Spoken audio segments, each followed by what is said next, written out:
সুপ্রিয় দর্শক, সকলকে অগ্রিম ঈদ মোবারক। চলছে পবিত্র রমজান, আর এই রমজান মাসের শেষ হলেই উদযাপিত হবে মুসলমানদের সবথেকে বড় ধর্মীয় উৎসব ঈদ উল ফিতর। এখন সকলের মনে একটাই প্রশ্ন ঘোরাফেরা করছে যে এই বছর 30টি রোজা হবে নাকি 29টি। এরই মধ্যে সৌদি আরবে কিন্তু প্রকাশিত হয়েছে এই বছরের ঈদ উল ফিতরের সম্ভবত তারিখ। জানতে হলে ভিডিওটিকে প্রথম থেকে শেষ পর্যন্ত অবশ্যই মনোযোগ সহকারে দেখতে থাকুন। সবার আগে সবার প্রথমে সঠিক খবর জানতে হলে আপনারা এই চ্যানেলটিকে সাবস্ক্রাইব করে পাশে থাকা বেল আইকনটিকে প্রেস করে রাখুন। তো চলুন এক নজরে দেখে নেওয়া যাক। আরব আমিরাতের চাঁদ দেখা কমিটির চেয়ারম্যান বলেন, 1445-এর হিজরি সন অনুযায়ী আগামী 10ই এপ্রিল বুধবার শাওয়াল মাস শুরু হতে পারে। যদি এদিন শাওয়াল মাস শুরু হয় তাহলে রোজা হবে 30টি।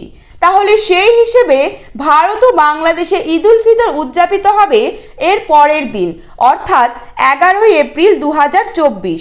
সেদিন পড়ছে বৃহস্পতিবার। কাকতালীয়ভাবে শাওয়াল মাসের চাঁদের জন্ম আগামী 4 এপ্রিল পূর্ণগ্রাস সূর্যগ্রহণের ঘটনার সঙ্গে সামঞ্জস্যপূর্ণ হবে। ফলে এটি পরের দিন 9ই এপ্রিল অধিকাংশ মুসলিম বিশ্ব থেকে দেখা যাবে।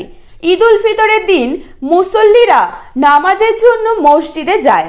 9ই এপ্রিল বাংলাদেশ মান সময় রাত্রি 12টা 21 মিনিটে অমাবস্যা শেষ হয়ে 1445-এর হিজরি সনের শাওয়াল মাসের নতুন চাঁদের জন্ম হবে।